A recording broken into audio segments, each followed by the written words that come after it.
Thank you, distinguished forum participants. Ladies and gentlemen, friends, I'm glad to address you to the International United Cultures Forum.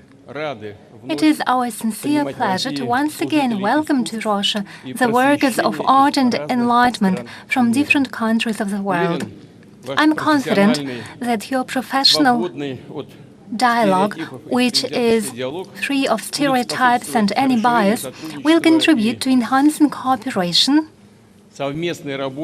and collaboration among states and peoples, and will translate the motto of today's forum, that is, return to culture, new opportunities, into bright and relevant joint projects. It is deeply symbolic that this year one of the key platforms of the forum is located here in Tsarskoe Selo. I hope you all will have a chance to enjoy the masterpieces and the interiors of the palace. The splendor of the Catherine Palace and its park ensembles is born from a harmony of different cultural traditions. It manifests the ability of nations to unite in order to create something beautiful and eternal, which is passed on from one generation to another. It is a reflection of a uniting and creative power of culture. These attitudes are the very essence and meaning of our forum. They reflect the importance of languages, traditions, and artistic heritage on each and every nation for the entire world. Their extreme value of diversity, which in its harmony forms our civilization. All of our forums, and today's one is already the 11th one, have promoted the main principle. They are brighter, the more intense and unique the diversity, they are richer our shared cultural heritage, they are more stable and successful the future of our planet. We in Russia know for sure, national culture can only develop and enrich itself through interaction with other cultures. From day one, our country has established itself as a multinational country. This priceless gift has determined its unique cultural palette and its status as a power which is great in its arts, science and literature. By the way, literature in itself is a wonderful environment for cooperation and communication, and we stand for strengthening communication between writers of many countries. History proves that cultures reached their zenith when they actively interacted with the outside world, and the contrary is true when society isolates itself and blindly, dogmatically believes in its exceptionalism and superiority over others.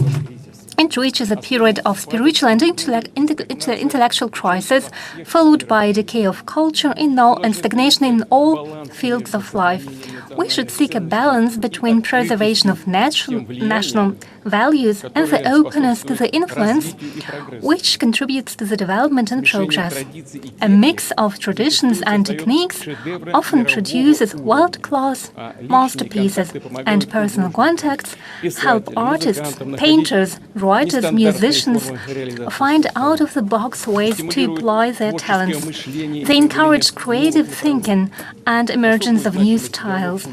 The dialogue of cultures is particularly important today as we see a period of vast development of technologies, including artificial intelligence.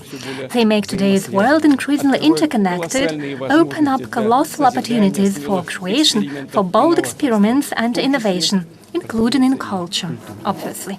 Having said this, it is our shared goal to avoid risks and negative social and public consequences, including the erosion and devaluation of rights and freedoms of people, ethics and moral norms, the loss of national features and cultural diversity without which world harmony is not possible. It's obvious that technologies help accelerate the spread of ideas. Artificial intelligence, for instance, analyzes enormous data volumes and predicts trends of development. However, I believe that original solutions which can lead to discoveries and breakthroughs in science, arts and social field can only be a result of inspiration and genius of a human, a true master and creator. And obviously, the cooperation and mutual trust between representatives of different cultures. So mankind is to explore a new reality and at the same time to preserve roots which support. Then we believe world of the future is not a world of egoists, completely submerged in cyberspace, nor of lone wolves following the principles of every man for himself.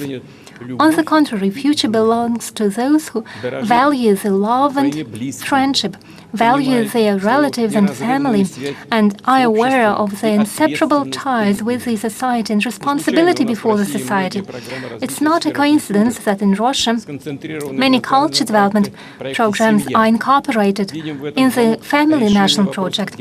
We believe it is a key to resolving demographic issues and putting in place conditions for personal fulfillment of the young people and its successful future for raising noble citizens on the basis of domestic culture and best achievements of the world culture. Russia's priority is support of families with children and strengthening the importance of family and its values. Our identity and the very national character of our country are deeply enrooted in the family. The family teaches, forms the character and passes on its traditions. It is the main carrier of our culture. And of course, many of those sitting here, almost all of you, know one of the classic definitions of culture. It is information passed on from one generation to another. And those very spiritual and moral values are a result of tireless labor and search by more than 1,000 of generations, and each and every one of them attached its world outlook to the one that existed before it.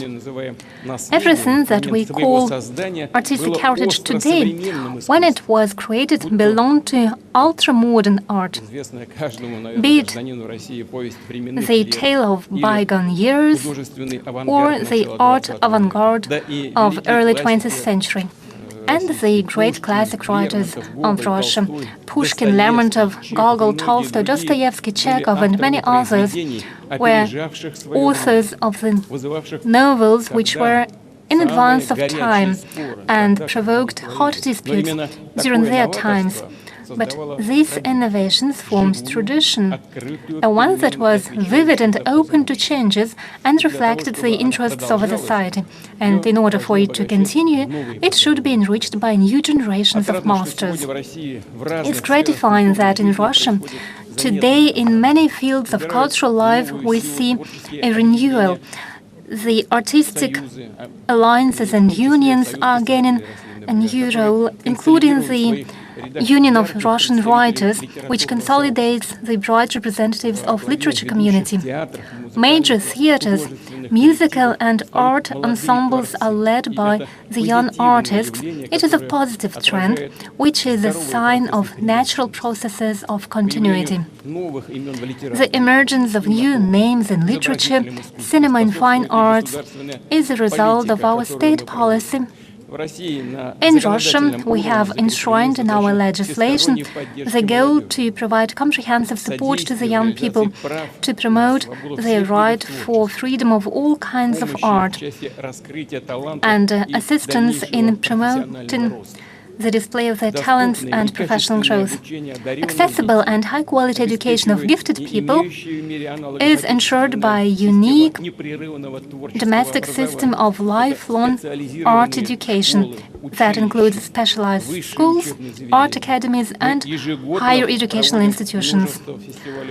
Every year we conduct many festivals and competitions of different kinds for young actors, painters, musicians, and dancers.